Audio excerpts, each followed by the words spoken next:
With the clamor of bells that set the swallows soaring, the festival of summer came to the city, Omelas. How bright towered by the sea. The rigging of the boats in harbor sparkled with flags. In the streets between houses with red roofs and painted walls, between old moss-grown gardens and under avenues of trees, processions moved. Some were decorous, old people in long, stiff robes of mauve and gray, grave master workmen, quiet, merry women carrying their babies and chatting as they walked. In other streets, the music beat faster, a shimmering of gong and tambourine, and the people went dancing. The procession was a dance. Children dodged in and out, their high calls rising like the swallows crossing flights over the music and the singing. All the processions wound toward the north side of the city, where on the great water meadow, boys and girls, naked in the bright air, with mud-stained feet and ankles and long, wide arms, exercised their restive horses before the race. The horses wore no gear at all but a halter without bit. Their manes were braided with streamers of silver, gold, and green. They were vastly excited, the horse being the only animal who has adopted our ceremonies as his own. Far off to the north and west, the mountains stood up, half encircling Omelas on her bay. There was just enough wind to make the banners that marked the race course snap and flutter now and then.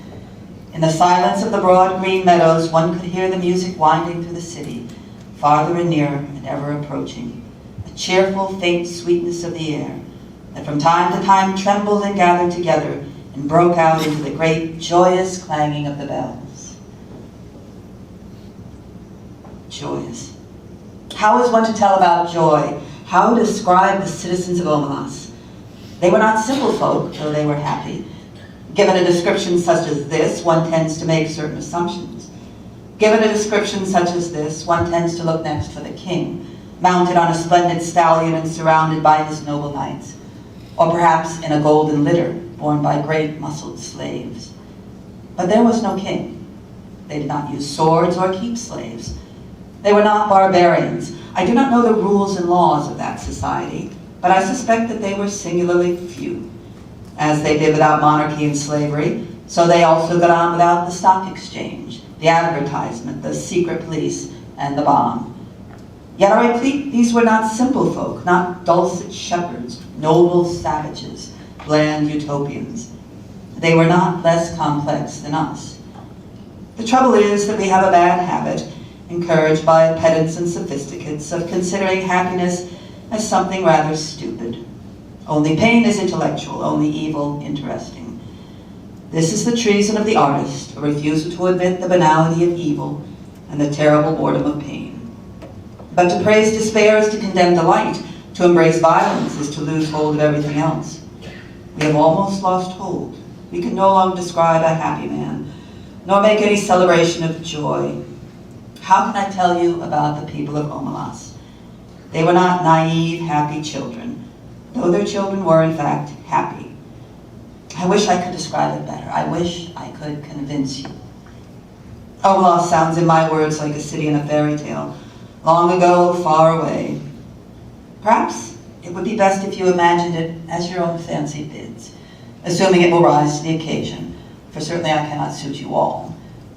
For instance, how about technology? I think there would be no cars or helicopters in and above the streets. This follows from the fact that the people of Omelas are happy people. Happiness is based on a just discrimination of what is necessary, what is neither necessary nor destructive, and what is destructive. In the middle category, that of the unnecessary but undestructive, that of comfort, luxury, they could perfectly well have central heating, subway trains, washing machines, and all kinds of marvelous devices not yet invented, floating light sources, fuelless power, a cure for the common cold. Or they could have none of that. It doesn't matter, as you like it. But I fear that Omelas so far strikes some of you as goody-goody. Smiles, bells, parades, horses, bleh. If so, please add an orgy. If an orgy would help, don't hesitate. Let us not, however, have temples from which issue beautiful nude priests and priestesses, half already in ecstasy and ready to copulate with any man or woman, lover or stranger who desires union with the deep godhead of the blood, although that was my first idea. But really, it would be better not to have any temples in Omelas, or at least not manned temples. Religion, yes, clergy, no. Surely the beautiful nudes can just wander about, offering themselves like divine souffles to the hunger of the needy and the rapture of the flesh.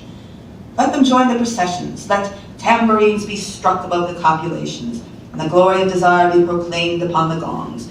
And a not unimportant point, let the offspring of these delightful rituals be beloved and looked after by all.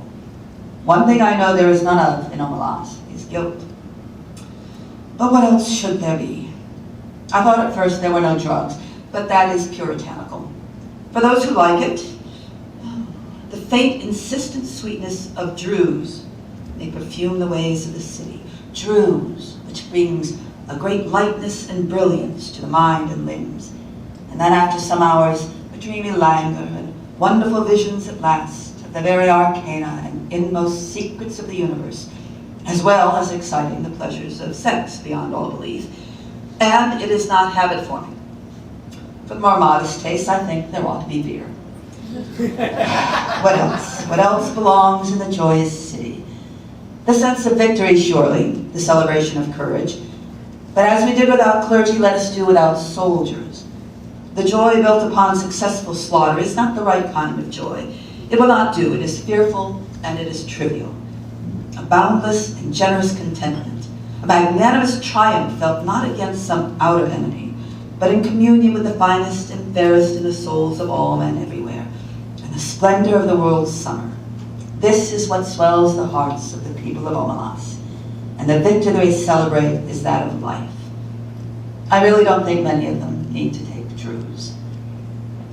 Most of the processions have reached the green fields by now. A marvelous smell of cooking goes forth from the red and blue tents of the provisioners. The youths and girls have mounted their horses and are beginning to group around the starting line of the course. An old woman, small, fat, and laughing, is passing out flowers from a basket. A child of 9 or 10 sits at the edge of the crowd alone, playing on a wooden flute.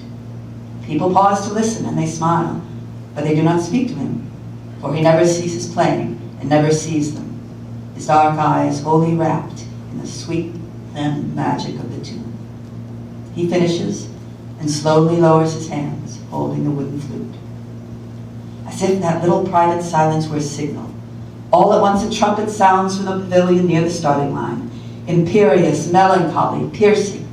The horses rear on their slender legs, and some of them neigh in answer. They begin to form in rank along the starting line. The crowds along the race course are like a field of grass and flowers in the wind. The festival of summer has begun. Do you believe? Do you accept the festival, the city, the joy? No. Then let me describe one more thing. In a basement under one of the beautiful public buildings of Omelas, or perhaps in the cellar of one of its spacious private homes, there is a room. It has one locked door and no window. A little light seeps in dustily between cracks in the boards, secondhand from a cobwebbed window somewhere across the cellar. In one corner of the little room, a couple of mops with stiff, clotted, foul-smelling heads stands near a rusty bucket. The floor is dirt, a little damp to the touch, as cellar dirt usually is.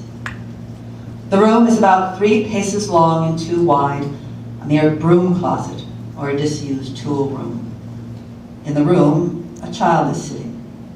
It could be a boy or a girl. It looks about 6, but is actually nearer 10. It is feeble-minded. Perhaps it was born defective, or perhaps it has become imbecile through fear, malnutrition, and neglect.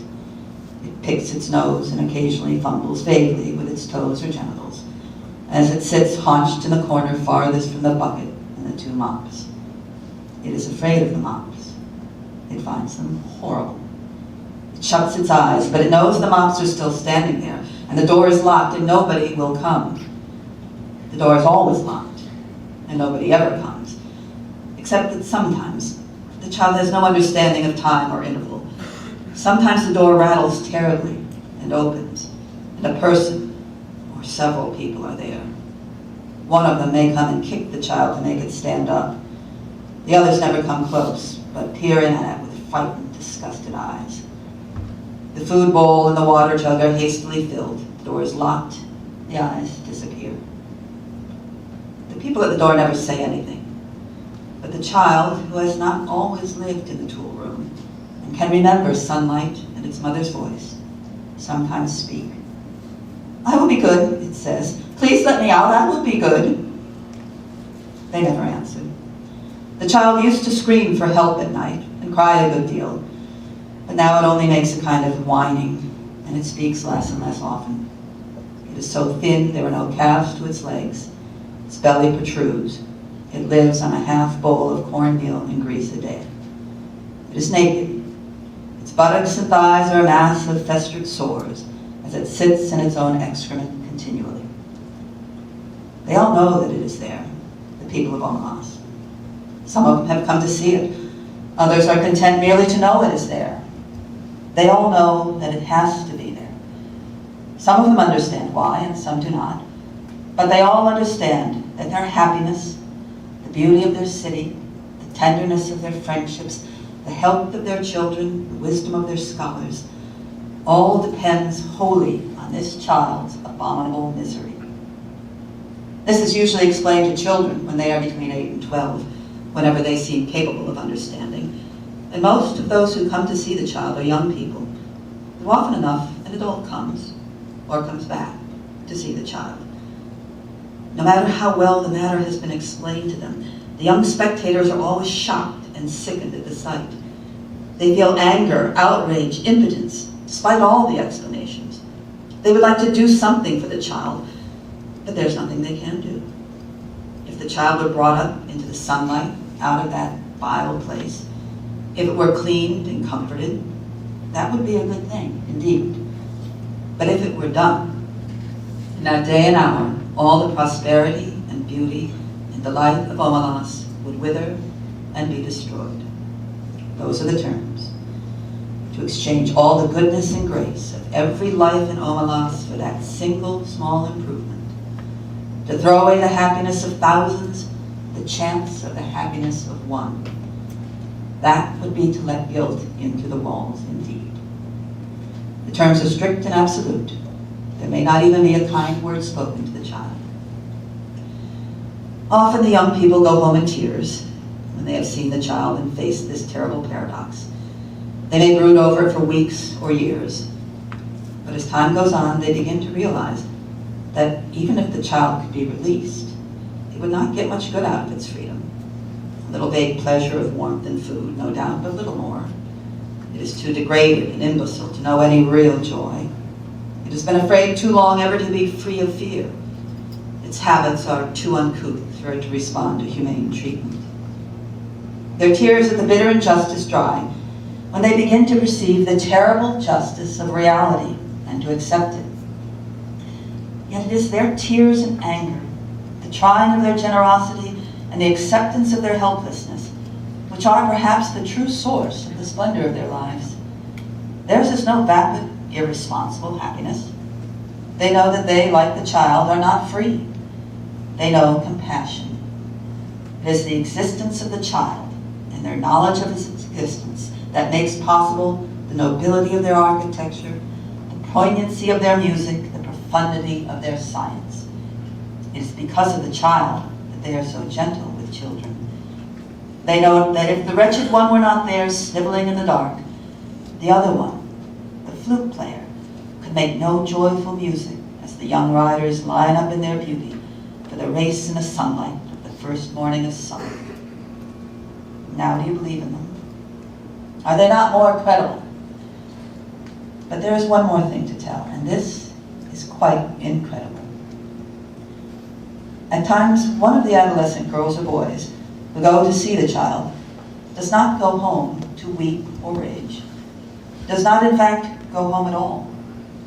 Sometimes also a man or woman much older falls silent for a day or two and then leaves home. These people go out into the street and walk down the street alone. They keep walking and walk straight out of the city of Omelas through the beautiful gates. Each one goes alone, youth or girl, man or woman. Night falls, the traveler must pass down village streets, between the houses with yellow-lit windows, and on out into the darkness of the fields. Each alone, they go west or north toward the mountains. They go on. They leave Omelas. They walk ahead into the darkness, and they do not come back. The place they go towards is a place even less imaginable to most of us than the city of happiness. I cannot describe it at all. It is possible that it does not exist. But they seem to know where they are going, the ones who walk away from Omelas.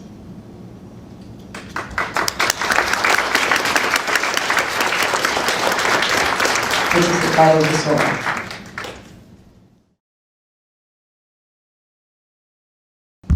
Everybody.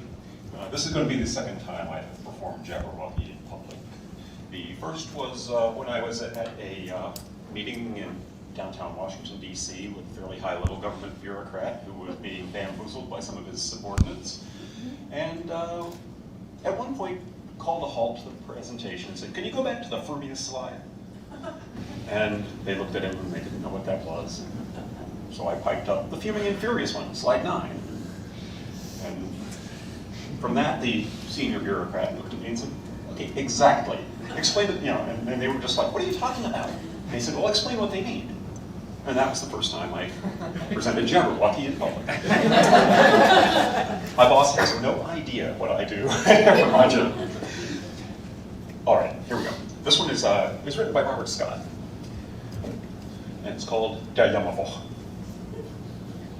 Es ruhig war, die schlichte Türen wühlten und wimmelten im Waben, und alle mumsige Bugoven, die Wummenreppen ausgraben.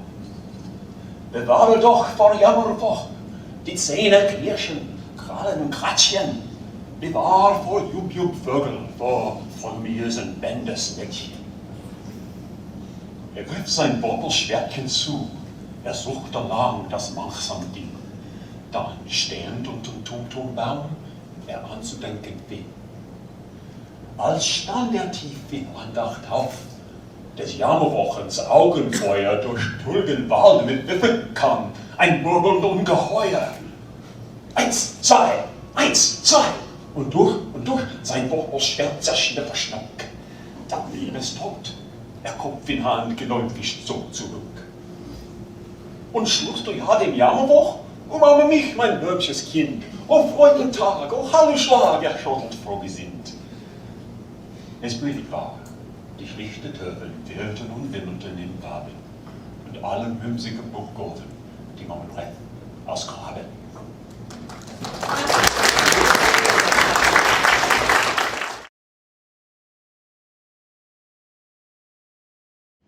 Just a real quick note, real quick introduction. In the preface to the Lays of Beleriand, Christopher Tolkien tells us that this alliterative poem was composed while my father held appointments at the University of Leeds. So that would have been from 1920 to 1925.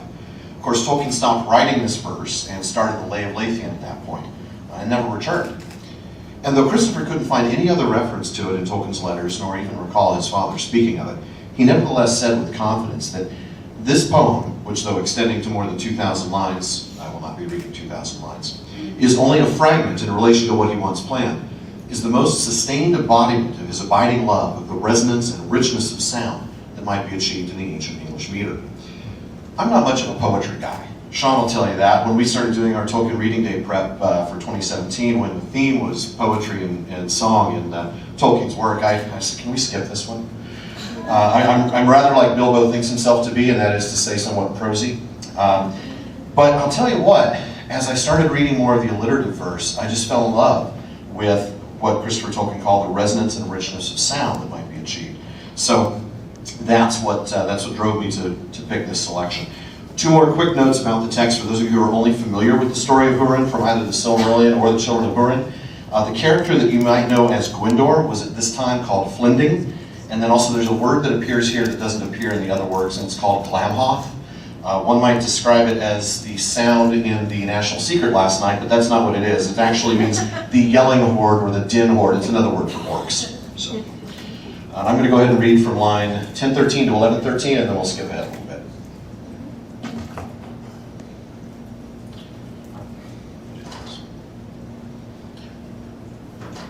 Then Beleg the bowman in bracken cowering, and the loathly legions through the leaves peering, saw Hurin the tall as he tottered forward neath the whips of the orcs as they whistled o'er him. And rage arose in his wrathful heart, and piercing pity outpoured his tears. The hymn was hushed. The host vanished down the hellward slopes of the hill beyond, and silence sank, slow and gloomy, round the trunks of the trees of Tower Nufuin, and nethermost night drew near outside. Follow me, flitting, from the forest cursed. Let us haste to his hell, to hell if need be, or to death by the darts of the dread Glamhoth. And Beleg bounded from the bracken madly, like a deer driven by dogs baying from his hiding in the hills and hollow places. And Flinding followed, fearful after him, neath the yawning gate, through yew thickets, through bogs and bents and bushes shrunken, till they reached the rocks and the riven moorlands and friendless fells, falling darkly to the dusty dunes of Dorna Fauglith. In a cup outcarven on the cold hillside, whose broken brink was bleakly fringed with bended bushes, bowed in anguish from the north wind's knife, beneath them far, the feasting camp of their foes was laid. The fiery flare of fuming torches and black bodies in a blaze they saw crossing countlessly, and cries they heard, and the hollow howling of hungry wolves. Then a moon mounted over the mists riding. In the keen radiance of the cold moonshine, the shadows sharpened in the sheer shallows and slashed the slopes with slanting blackness. In reeds uprising, the reek of fires was touched to tremulous trails of silver. Then the fires faded, and their foemen slumbered in a sleep of surfeit. No sentinel watched, nor guards them girded. What good were it to watch wakeful in those withered regions, neath Eidler Engren, whence the eyes of Walküre gazed unclosing from the gates of hell? Did not werewolves' eyes unwinking gleam in the wan moonlight? The wolves that sleep not, that sit in circles with slavering tongues round camp or clearing of the cruel Glamhoth? Then was Beleg ashudder, and the unblinking eyes nigh chilled his marrow and chained his flesh in fear unfathomed, as flat to earth by a boulder he lay. Lo, black cloud drifts surged up like smoke from the sable north, and the sheen was shrouded with the shivering moon. The wind came wailing from the woeful mountains, and the heath unhappy hissed and whispered in the camp accursed. His quiver rattled as he found his feet and felt his bow, hard-horn pointed, by hands of cunning of black yew wrought, with bear's sinews it was stoutly strung. Strength to bend it had not man nor elf, save the magic helped him, that Beleg the bowman now bore alone. Nor arrows of the orcs so unerring winged as his shaven shafts that could shoot to a mark that was seen but in glance ere gloom seized it. Then Dylir he drew, his dart beloved. How so far fared it or felled unnoted, unsought he found it, with sound feathers and barbs unbroken, till it broke at last. And fleet bade he fly that feather-pinioned snake-tongued shaft, as he snickered the string and the notch nimbly, and with naked arm to his ear drew it. The air whistled, and the tingling string twanged behind it. Soundless a sentinel sank before it. There was one of the wolves that awaked no more. Now arrows after he aimed swiftly that missed not their mark, and meted silent death in the darkness dreadly stinging, till 3 of the wolves with throats pierced, and 4 had fallen with fleet-winged arrows and quivering in their quenched eyes. Then great was the gap in the guard opened, and Beleg his bow unbent, and said, "Wilt come to the camp, comrade Flinding, or await me watchful? If woe betide, thou might win with word through the woods homeward, to Thingol the king, how throve my quest, how Hurin the tall was trapped by fate, how Beleg the bowman to his bane hasted." Then Flinding fiercely, though fear shook him, "I have followed thee far, O forest walker, nor will leave thee now, our leave denying." Then both bow and sword Beleg left there, with his belt unbound and the bushes tangled of a dark thicket in a dell nigh them. And Flinding there laid his flickering lamp and his nailed shoes, and his knife only he kept, that uncumbered he might creep silent. Now Beleg the brave backward led them, but his foot fumbled, and he fell, thudding with Hurin atop of him. And trembling stumbled Flinding forward, there frozen lying, long while they listened for alarm stirring, for hue and cry, and their hearts cowered. but unbroken the breathing of the bands sleeping, as darkness deepened to the dead midnight, and the lifeless hour when the loosened soul oft sheds the shackles of the shivering flesh. Then dared their dread to draw its breath, and they found their feet in the fouled earth, and bent they both their backs once more to their task of toil, for Hurin woke not. There the huntsman's hand was hurt deeply, as he groped on the ground by a gleaming point. 'Twas Gavaler, his dart, dearly prized, he had found by his foot, in fragments twain, and with barbs bended. It broke at last, neath his body falling. It boded ill. As in dim dreaming, and dazed with horror, they won their way with weary slowness, foot by footstep, till fate them granted the leaguer at last of those layers to pass. And their burden laid they, breathless gasping, on bare-bosomed earth, and abode a while, ere by winding ways they won their path up the slanting slopes with silent labor, with spended strength sprawling to cast them in the darkling dell neath the deep thicket. Then sought his sword, and songs of magic o'er its eager edge, with elfin voice there Beleg murmured, while bluely glimmered the lamp of flinding neath the laced thorns. There wondrous wove he words of sharpness, and the names of knives and gnomish blades he uttered o'er it, even Ogbar's spear and the glaive of Gowrin, whose gleaming stroke did rive the rocks of Rodrim's hall, the sword of Scythnar and the silver blades of the enchanted children of chains forged in their deep dungeon, the dirk of Nargil, the knife of the north in Nogrod smithy, the sweeping sickle of the slashing tempest, the lambent lightning's leaping falchion, even Kellig-Ithorn that shall cleave the world. Then whistling, whirled he the whetted sword blade, and 3 times 3 it threshed the gloom, till flame was kindled, flickering strangely, like licking firelight in the lamp's glimmer, blue and baleful at the blade's edges. Lo, a leering laugh, lone and dreadful, by the wind wafted wavered nigh them. Their limbs were loosened in listening horror. They fancied the feet of foes approaching, for the horns hearkened of the hunt afoot in the rustling murmur of roving breezes. Then quickly, curtained with its covering pelt, was the lantern's light, and leaping, Beleg with his sword severed the searing bonds on wrist and arm like ropes of hemp, so strong that wetting. In stupor lying entangled still lay Hurin moveless. For the feet's fetters then feeling in the dark, Beleg blundering with his blade's keenness, unwary wounded the weary flesh of wayworn foot, and welling blood bedewed his hand. Too dark his magic. That sleep profound was sudden fathomed. In fear woke Hurin, and a form he guessed o'er his body bending with blade naked. His death or torment he deemed was come, for oft the orcs for evil pastime him goaded gleeful and gashed with knives that they cast with cunning, with cruel spears.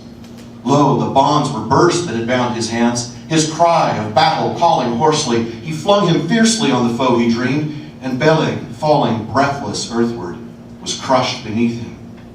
Crazed with anguish, then seized that sword the son of Hurin to his hand, lying by the help of doom. At the throat he thrust, through he pierced it, that the blood was buried in the blood-wet mold. Ere Flinding knew what fared that night, all was over. With oath and curse he bade the goblins now guard them well, or sup on his sword. Lo, the son of Hurin is freed from his fetters. His fancy wandered in the camps and clearings of the cruel Glamhoff. Flight he sought not at Flinding, leaping with his last laughter, his life to sell amid foes imagined.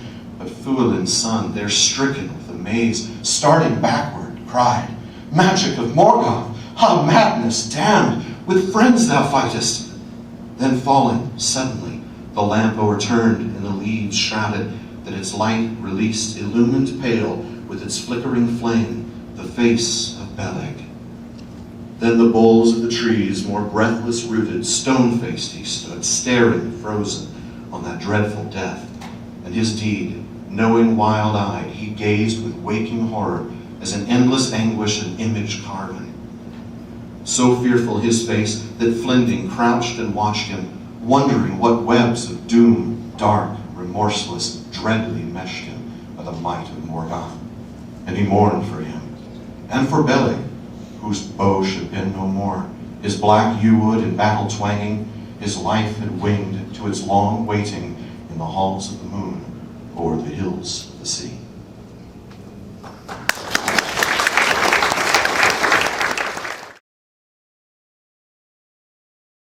Earendil was a mariner that tarried in Arvonian. He built a boat of timber felled and nimber fell to journey in. Her sail he wove of silver fair, of silver were her lanterns made. Her prow he fashioned like a swan, and light upon her banners laid. In panoply of ancient kings, and chained rings he armored him. His shining shield was scored with runes, to ward all wounds and harm from him. His bow was made of dragon horn, his arrows shorn of ebony, of silver was his gun, discovered of chastity. His sword of steel was valiant, of adamant his helmet tall, an eagle plume upon his crest, upon his breast an emerald. Beneath the moon and under star he wandered far from northern strands, bewildered on enchanted ways, beyond the days of mortal lands. From gnashing of the narrow ice, where shadow lies on frozen hills, from nether heats and burning waste, he turned in haste and roving still. On starless waters far astray, at last he came to night of naught, and passed, and never sight he saw, of shining shore, no light he sought. The winds of wrath came driving him, and blindly in the foam he fled. From west to east, and errandless, unheralded, he homeward sped. Their flying elwing came to him, and flame was in the darkness lit. More bright than light of diamond, the fire upon her carcanet. The Silmaril she bound on him, and crowned him with the living light. And dauntless then, with burning brow, he turned his prow, and in the night, from other world beyond the sea, there strong and free a storm arose, a wind of power in Tarmanel, by paths that seldom mortal goes. His boat it bore with biting breath, as might of death, across the grey and long forsaken seas distressed. From east to west he passed away. Through ever night he back was borne, on black and roaring waves that ran, o'er leagues unlit and foundered shores that drowned before the days began. Until he heard where ends the world, on strands of pearl the music long, where ever foaming billows roll, the yellow gold and jewels wan. He saw the mountains silent rise, as twilight lies upon the knees of Valinor and Eldamar, beheld afar beyond the seas. A wanderer escaped from night, to haven white he came at last, to elven home, the green and fair, where keen the air, where pale as glass. Beneath the hill of Ilmarin, a glimmer in the valley sheer, the lamplit towers of Tirion are mirrored in the Shadowmere. He tarried there from Errantry, and melodies they talked to him, and sages old him marvels told, and harps of gold they brought to him. They clothed him then in elven white, and 7 lights before him sent, as through the Calicurion to hidden land forlorn he went. He came unto the timeless halls, where shining fall the countless years, and endless reigns the elder king in Ilmarin on mountain sheer. Their words unheard were spoken then of folk of men and elven kin, beyond the world where vision showed, forbid to those that dwell therein. A ship then new they built for him, of mithril land of elven glass, with shining prow, no shaven oar, nor sail she bore on silver mast.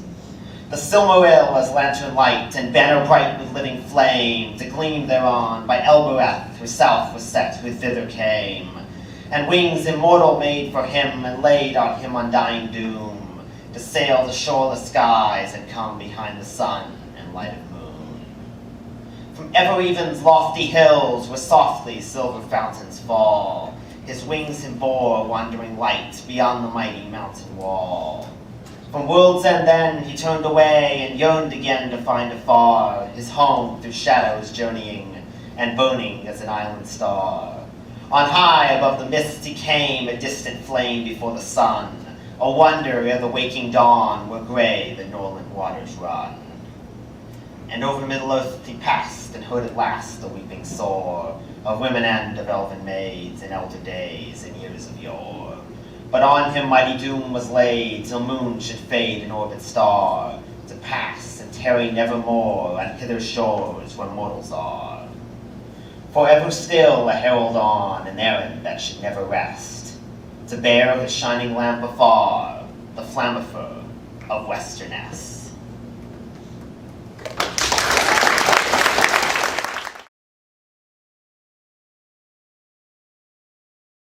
Good afternoon. Thank you, Alan, for reading from the lay. There's Alan here. Oh, yeah. So if we had time, I could read the whole of this happy tale, The Children of Hurin. I will present just a short reading from chapter 1 of Tolkien's The Children of Hurin. The chapter is entitled The Childhood of Turin. I'll read the passage about Turin's birthday gift, expressing the love and pity of Turin for his friend Sador. It is one of my favorite passages in this exceedingly tragic tale. For some quick context, Turin is the son of Hurin and Morwen, and Sador, Turin's friend, is described in this way. This friend was named Sador, a houseman in the service of Hurin. He was lame and of small account. He had been a woodman, and by ill luck, or the mishandling of his axe, he had hewn his right foot, and the footless leg had shrunken. And Turin called him Labadal, which is hop-a-foot, though the name did not displease Sador, for it was given in pity and not in scorn. Sador worked in the outbuildings to make or mend things of little worth that were needed in the house. For he had some skill in the working of wood, and Turin would fetch him what he lacked to spare his leg, and sometimes Turin would carry off secretly some tool or piece of timber that he found unwatched, if he thought his friend might use it. Then Sador smiled, but bade Turin return the gifts to their places, saying to Turin, "Give with a free hand, but give only your own." Now my chosen passage concerning Turin's birthday gift.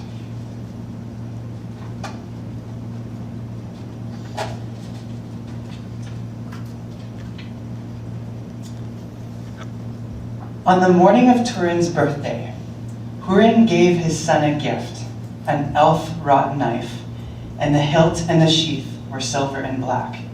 And he said, "Heir of the house of Hador, here is a gift for the day. But have a care.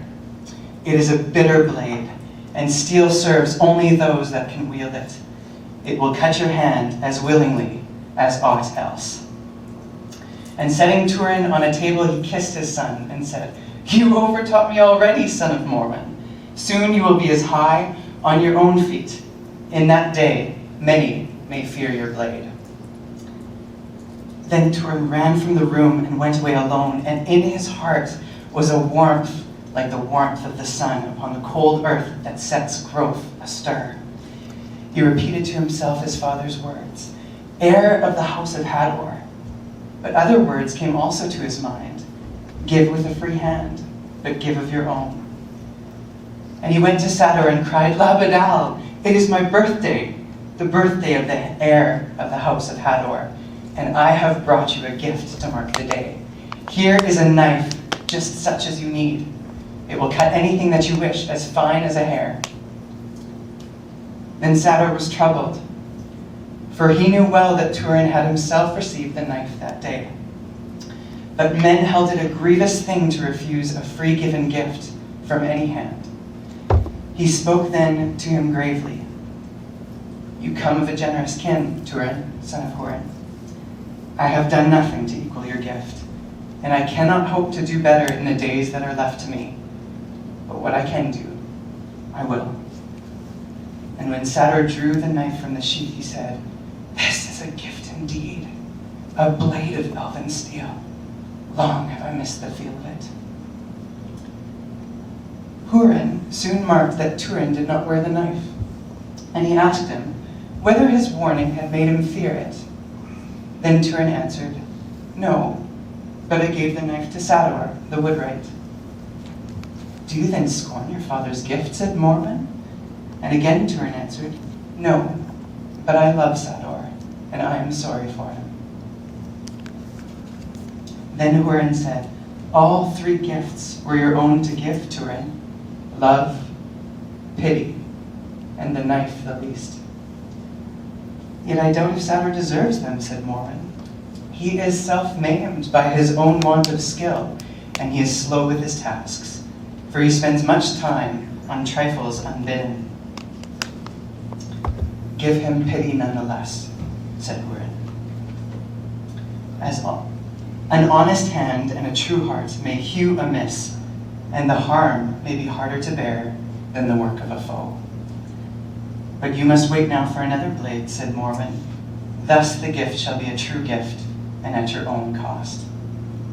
Nonetheless, Turin marked that Sador was treated more kindly thereafter, and was set now to the making of a great chair for the Lord to sit on in his hall. Thank you.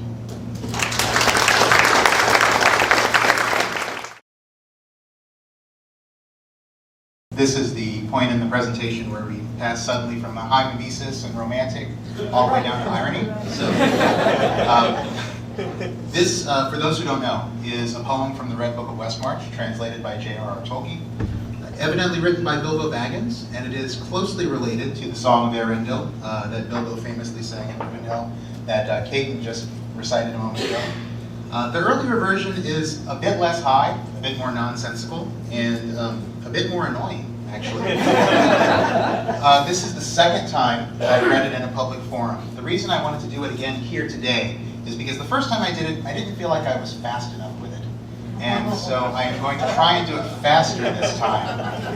I'm not sure if I'm going to go too fast, and I might just fall flat on my face, which will be hilarious. But I will try to correct my earlier reading as best I can. And my co-host, Alan, sitting in the back there, has said that if I have the cheek to do so here, it is my affair. I suppose he's right. There was a merry passenger, a messenger, a mariner. He built a gilded gondola to wander in, and had in her a load of yellow oranges and porridge for his provender. He perfumed her with marjoram and cardamom and lavender. He called the winds of Argosies with cargoes in to carry him across the rivers 17 that lay between to tarry him. He landed all in loneliness, where stonily the pebbles on the running river Derelin goes merrily forever on. He journeyed then through meadowlands to shadowland that dreary lay, and under hill and over hill went roving still a weary way. He sat and sang a melody, his errantry a tarrying. He begged a pretty butterfly that fluttered by to marry him. She scorned him and she scoffed at him. She laughed at him unpitying. So long he stuttered wizardry and siggledry and smithying. He wove a tissue airy thin to snare her in. To follow her he made him beetle leather wing and feather wing of swallow hair. He caught her in bewilderment with filament of spider thread. He made her soft pavilions of lilies and a bridal bed of flowers and of thistledown to nestle down and rest her in. And silken webs of filmy white and silver light he dressed her in. He threaded gems and necklaces, but recklessly she squandered them and fell to bitter quarreling. Then sorrowing he wandered on, and there he left her withering, as shivering he fled away. With windy weather following, on swallowing he sped away. He passed the archipelagos where yellow grows the marigold, where countless silver fountains are and mountains are of fairy gold. He took to war and foraying, a harrying beyond the sea, and roaming over Belmarie and Thelemy and Fantasy. He made a shield in Morian of coral and of ivory, a sword he made of emerald, and terrible his rivalry with elven knights of airy and fairy, with paladins that golden-haired and shining-eyed came riding by and challenged him. Of crystal was his habergeon, his scabbard of chalcedony, with silver-tipped at plenilune his spear was hewn of ebony, his javelins were of malachite and stalactite. He brandished them and went and fought the dragonflies of paradise and vanquished them. He battled with the He battled with the Dumbledores, the Hummerhorns, and honeybees, and won the golden honeycomb. And running home on sunny seas and ship of leaves and gossamer, with blossom for a canopy, he sat and sang, and furbished up and burnished up his panoply. He tarried for a little while in little isles that lonely lay, and found there naught but blowing grass. And so at last the only way he took, and turned, and coming home, with honeycomb to memory his message came, and errand too. In daring do and glamoury he had forgotten, journeying and turning a wanderer, so now he must depart again and start again his gondola, for ever still a messenger, a passenger, a terrier, a roving as a feather does, a weather-driven mariner.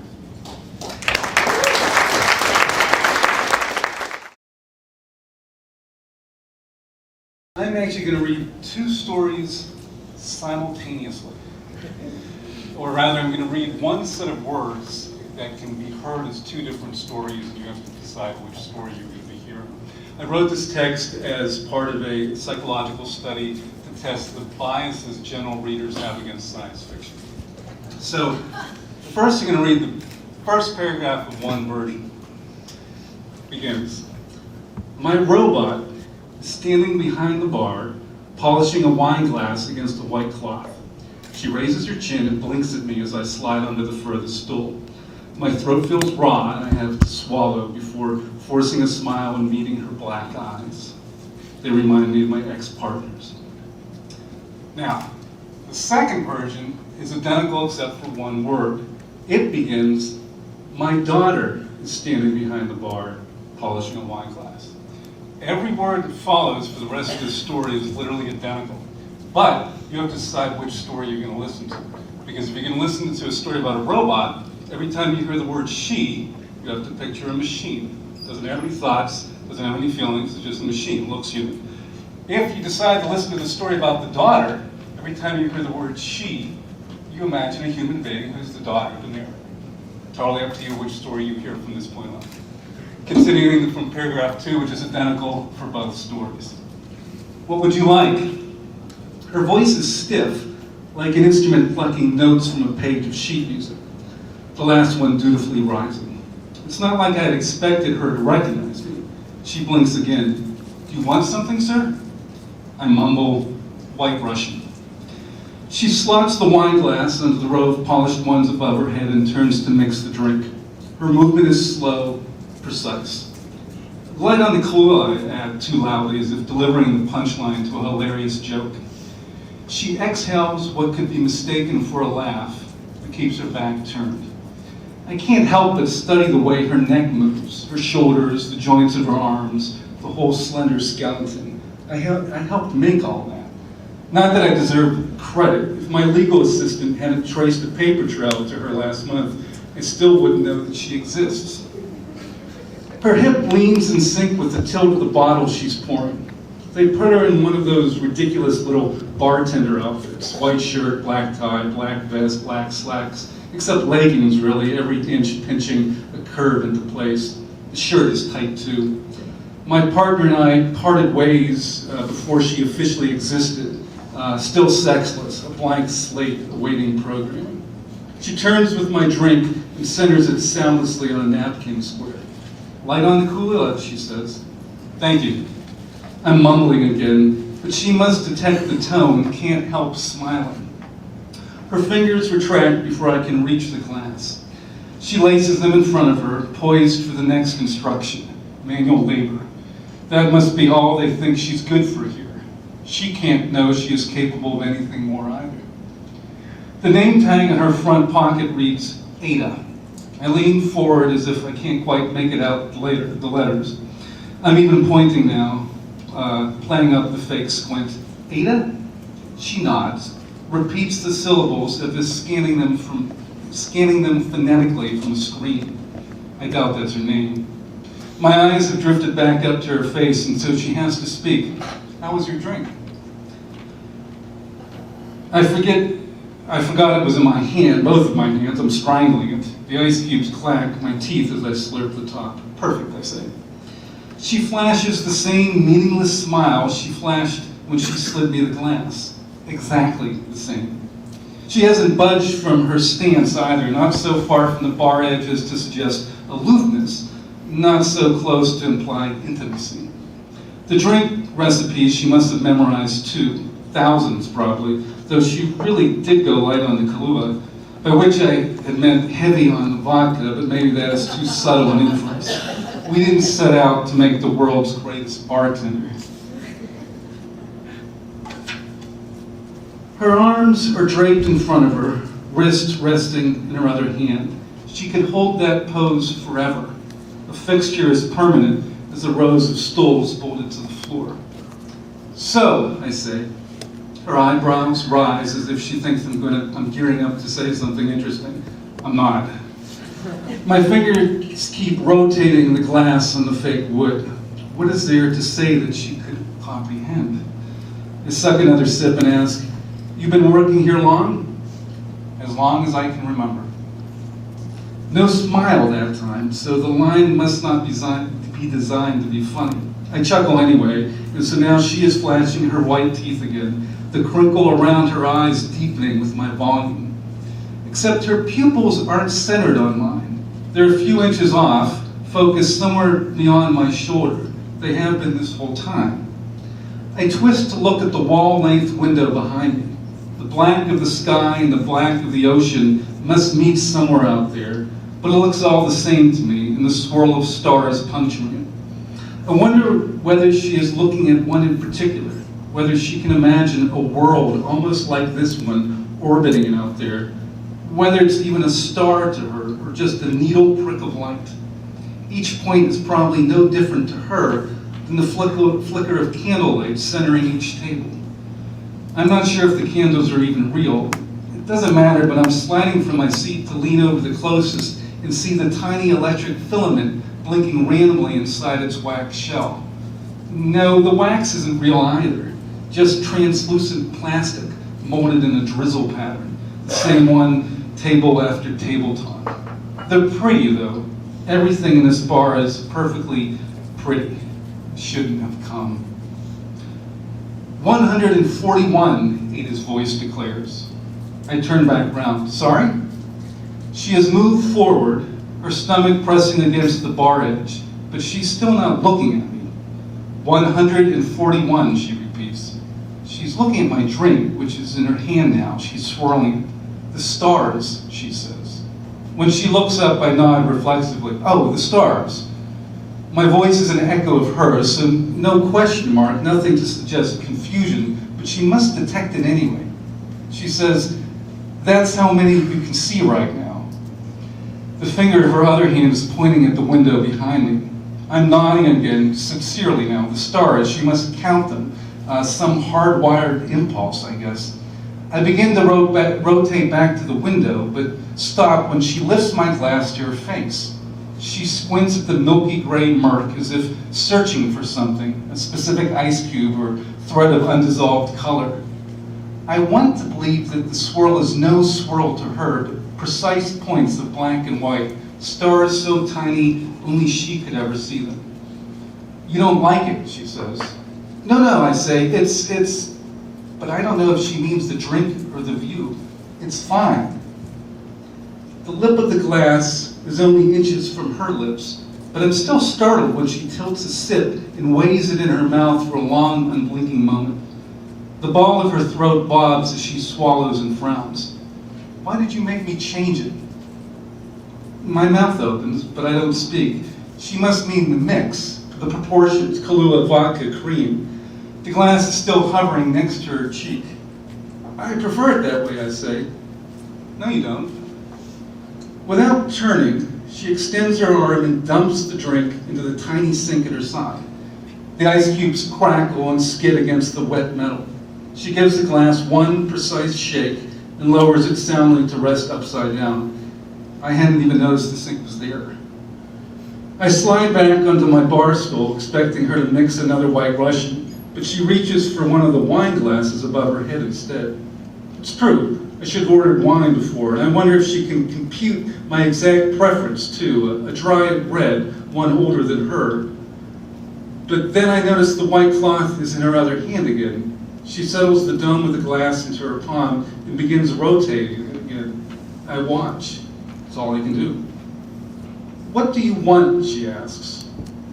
I want to quiz her about the vintage years of her Cabernets, but she is speaking over me. The way you paused when you entered, how you kept me in your periphery as you pretended to look around. Even the stool you picked, no one sits that far away. You didn't come for a drink. I feel my face warming, my smile widening as I stammer an apology. I'm shrugging too, blurting the next inanity that flashes into my mind. I guess I just like the view. Then I don't say anything. She's still working the glass around and around. It's pristine. 142, she says. I feel my eyebrows rise high into my forehead, but she doesn't look up, doesn't explain. I spin my stool and blink at the swath of stars outside.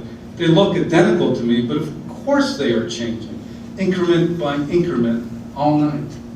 Her window, the building, the town, it's all moving, the whole planet, everything is. She must know every shifting constellation, the machinery of their endlessly possible worlds. I stare, blinking, waiting for the next pinprick to vanish or burst over the window edge.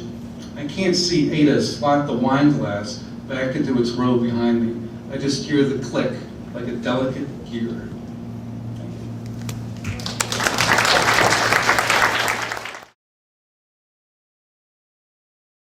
Alright, basically where we are in the story. Alberic the dwarf steals a lump of gold, forms it into a ring by cursing love. As a result, the ring then is taken by Wotan or Odin, the head of the gods, to pay for his Valhalla in his attempt to create a more just society. Unfortunately, when he gives this to the giants, Alberic then curses the ring so that it will become dangerous to everybody involved. Of course, Wotan then is now faced with a dilemma. He has to give back the ring, or Alberic will take it, and he can't do that because his whole society is based on a social contract, and he will break his contract with the giants. So this is his dilemma. To solve this dilemma, he creates a race of heroes, his first children. The problem with the first children is that they decide that they, after being separated for their entire lives, meet again, fall in love, and we get a problem of incest and adultery.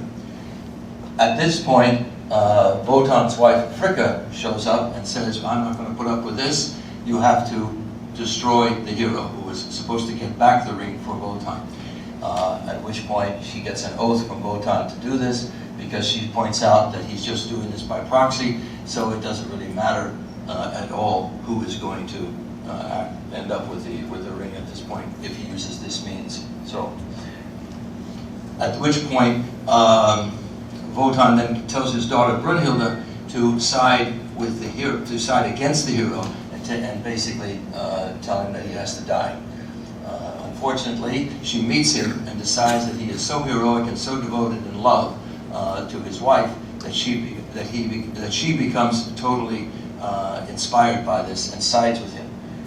Of course, Wotan is furious, goes after her, and decides he has to punish her, and sends away all the other Walküres. At which point, during the following scene, once the weather is calm and twilight descends, and finally night and Brunhilde, Wotan and Brunhilde, who lies still at his feet, are left alone. There's a long, solemn silence, and their positions remain unchanged. And I ask forgiveness for any German speakers here for my terrible German accent. So she starts out very quietly, and the music, you can start basically at any point if you can. Music, huh? Okay. Yeah. Not too loud or it'll drown me out. This is not quite the music that goes with this part of the scene. It comes in later, so it's a little more powerful than that. Okay, so anyway, I'll start. So Brunhilde begins.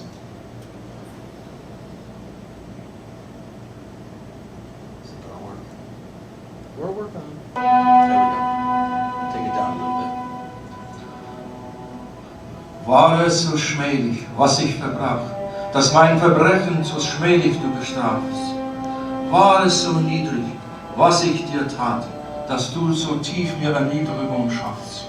War es so ehrlos, was ich beging, dass mein Vergehen nun die Ehre mir raubt? O sag, Vater, sieh mir ins Auge, schweige dein Zorn, zähme die Wut und deute mir klar die dunkle Schuld, die mit starkem Trotze dich zwingt, zu verstoßen dein trautestes Kind. Frau deiner Tat, sie deutet dir deine Schuld. Deinen Befehl führte ich aus. Befahl ich dir, zu den Wälzungen zu fechten, so hießest du mir, als Herrscher der Wahl. Doch meine Weisung nahm ich wieder zurück. Als Fricke den eigenen Sinn dir entfremdet, da ihren Sinn du dich fügtest, warst du selber der Feind. Dass du mich verstanden wähnt ich und strafte den wissenden Trotz, doch feig und dumm dachtest du mich. So hät ich verratlich zu rächen, zu gering wärst du meinem Grimm. Nicht weise bin ich, doch wüsste ich das eine, dass den Welsum du liebtest. Ich wüsste den Zwiespalt, der dich zwang, diese eine ganz zu vergessen. Das andere musstest einzig du sehen, was zu schauen so schmerzte dein Herz. Das Sigmund schützt du versagtest. Du wusstest es so und wagtest dennoch den Schutz, weil ich für dich ins Auge das eine ich hielt, der ins Ferner des anderen schmerzlich entzweit, ratlos die Rücken dich du wandtest. Im Kampfe Wotan den Rücken bewacht, die sah nur das nur, dass du nicht sahst. Sigmund musste ich sehen. Tod künden trat ich vor ihm, gewahrte sein Auge, hörte sein Wort, ich vernahm des Helden heilige Not. Tönend erklang mir des tapfersten Klage, freieste Liebe, furchtbares Leid, traurigster Mutes, mächtigster Trotz, meinen Ohr erschaute, mein Aug erschaute, was tief im Busen das Herz zu heiligen Beten mir traf. Scheu und Staunen stand ich in Scham, dich nur zu dienen, könnte ich noch denken, Sieg oder Tod mit Sigmund zu teilen, dies nur erkannte ich zu gießen als Los. Der diese Liebe mir ins Herz gehaucht, dem Willen, deren Wälzung mich gesellt, ihm innig vertraut, trotz ich deinem Gebot. So tatest du, was so gern zu tun ich begehrt, doch was nicht zu tun, die Not zwiefach mich zwang. So leicht wähntest du, Wonnes des Herzens Liebe erworben, wo brennen Weh in das Herz mir brach, wo geistlicher Schmach den Grimm mir schuf, einer Welt zu Liebe, der lieber Quell im gequälten Herzen zu hemmen, wogegen mich selber ich Seelen mich wandte, aus Ohnmacht Schmerzen, schäume dich auf, aus wütender Sehnsucht, sengender Wunsch, den schrecklichen Wille mir schuf, in den Trümmern der eigenen Welt mein ewiger Trauer zu enden. Da labte süß dich selige Lust, vorniger Rührung, üppiger Rausch, entrankst du Lachen, der Liebe Trank, als mir göttlicher Not nagender Galle gemischt. Deinen leichten Sinn lass dich denn leiten, von mir sagtest du dich los. Dich muss ich meiden, gemeinsam mit dir nicht darf ich rat mir raunen, getrennt nicht dürfen, traut mir schaffen, soweit Leben und Luft darf der Gott dir nicht mehr begegnen. Wohl taugte dir nicht die Türgemeinde, die staunend im Rate, nichts ich verstand, wie mein eigener Rat, nur das eine mir riet, zu lieben, was du geliebt. Muss ich denn scheiden, entscheu dich meiden, musst du spalten, was einst sich umspannt, dies der eigene Halfter, fern von dir halten, das sonst die ganz dir gehörte. O Gott, du vergiss das nicht. Dein ewig Teil nicht wirst du entehren, Schande nicht wollen, die sich beschimpft, sich selbst ließest du singen, sehst du dem Spott mich zum Spiel. Du folgte selig der Liebe Macht, folge nun dem, den du lieben musst. Soll ich aus Wahrheit scheiden, nicht mehr mit dir schaffen und walten, dem Herrschermanne gehorchen fortan, dem feigen Prahle, gib mich nicht preis, nicht wertlos sei er, der mich gewinnt. Von Wahlwarte schiedest du, nicht wählen darf ich für dich. Du zeugtest ein edles Geschlecht, kein Sager kann je jemand schlagen. Der weiligste Held, ich weiß es, entblüht dem Wälzungen-Stamm. Schweig von den Wälzungen-Stamm, von mir geschieden, geschied ich von ihm, vernichten müssten den Neid. Die von dir sich riss, rettete ihn, Sieglinde hegt die heiligste Frucht in Schmerz und Leid, wie kein Weib sie gelitten, wird sie gebären, was bang sie birgt. Ich suche bei mir Schutz für die Frau, noch für ihre Schosses Frucht. Sie waren das Schwert, das du Sigmund schuftest, und das ihm in Stücken schlug. Nicht steh, o Maid, den Mund mir zu stören. Erwarte dein Los, wie sich dir wirfst, nicht gießen kann ich es dir. Doch fort muss ich jetzt, fern mich versiehen, zu viel schon zögert ich hier. Von der Abwendigen wende ich mich ab, nicht wissen darf ich, was sie sich wünscht. Die Strafe nur muss vollstreckt dich sehen. Was hast du gedacht, dass wir dulden? In festem Schlaf verschließ ich dich.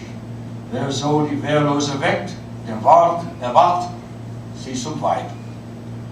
Soll fessender Schlaf fest mich binden, dem feisten Manne zu leichten Beuten. Dies nur musst du erhören, das Heilige ahnst du dir fleht, die schlafende Schütze mit scheuchenden Schrecken, dass nur ein furchtlos freiester Held hier auf den Felsen einst mich fällt. Zu viel begehrst du, zu viel der Gunst. Dies eine musst du erhören. Zerknicke dein Kind, das die Knie umfasst, zertritt die Traute, zertrümmert die Maid, die ihr Leibesspur zerstörenden schwer. Doch gib grausame nicht die gräßlichen Schmach sie preis. Auf dein Gebot entbrenne ein Feuer, den Felsen und Glue, lohne der Glut, das leckt ihre Zunge und fresse ihr Zahn. Denn sagen, der frech sich wagte, den fleißlichen Felsen zu nahen. We got music? Is it there? Only have one hand. Which one? Number 2? Yeah, long ago. Okay. It's right, but continuous. Leb wohl, du Königs, herrliches Kind, du meines Herzens heiligster Stolz. Leb wohl, leb wohl, leb wohl.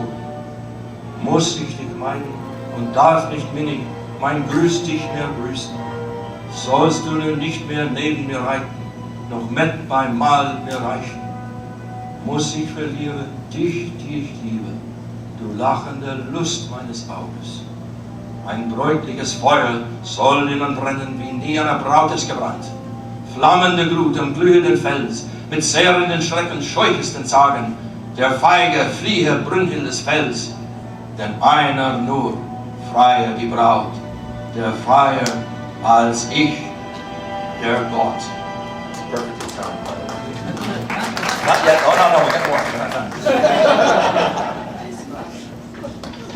Der Augen leuchtendes Paar, das oft ich lächelnd gekost, wenn Kampfeslust ein Kuss dir lohnte, wenn kindisch lallen der hellen Lob von holden Lippen dir floss.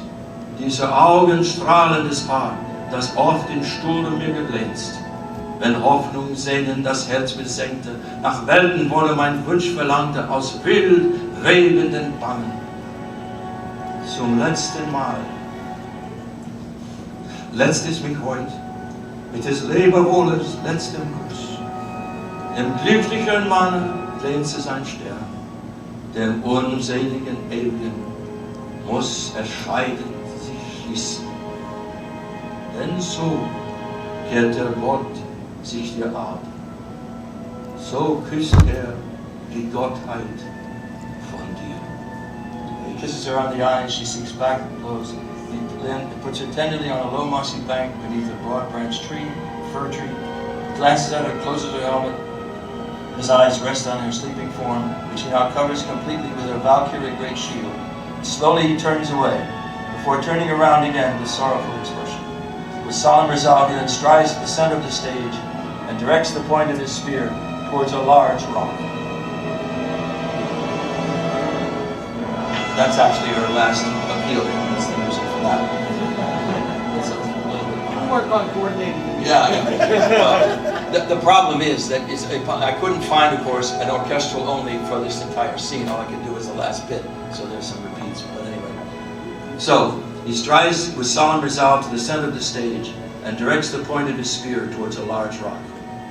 Loge, hör, lausche hierher, wie zuerst ich dich fand, als feurige Glut, wie dann einst du mich schwandest aus schweifender Lohe, wie ich dich bahn ich dich heut.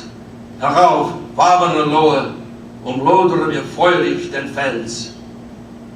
And during the following, he strikes the stone 3 times with his spear. Loge, Loge, hierher! A stream of fire springs from the rock, gradually increasing in intensity until it becomes a brilliant fiery glow. Bright flickering flames break out. Flickering wildly tongues of lambent flame surround Wotan. With his spear he directs the sea of fire to encircle the edge of the rock. It immediately spreads towards the back of the stage, where it now continues to burn, enclosing the mountain in flames.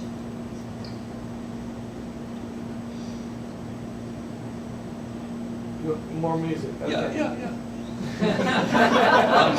I would be happy to give a class on how to take and they can files, smush them all together, I know, Yeah. It's my bad computerese that's fault here. But anyway. The point is that while you're listening to this, please note, this is not alliteration. This is something which is called Stabreim in German, which means letter rhyme. And it means you can alliterate, as we would say, any vowel or consonant in the middle of the word, beginning of the word, and so on. And this is what Wagner is using, and he's returning in some ways to the old Eddic style of poetry, which he found more conducive. You getting it? I don't want to read the last bit. There we go. Turn it up a bit.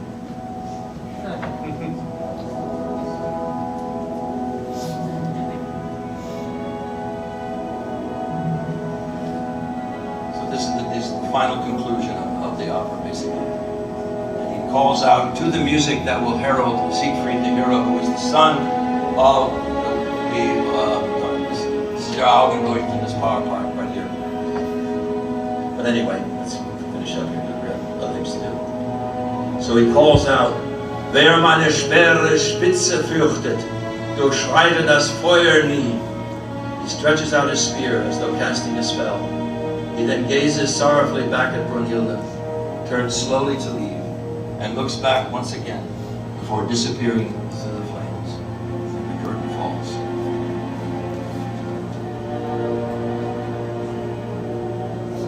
Is this number 3?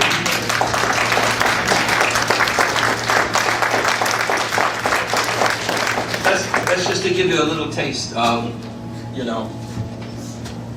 what I consider to be one of the greatest dramatic works ever done, and was very instrumental in popularizing, of course, the Shippy would kill me for saying this, but would popularize the mistaken image of Vikings with horned helmets and other such things. Okay, thanks a lot. Well, thank you. And one last round of applause for everyone before.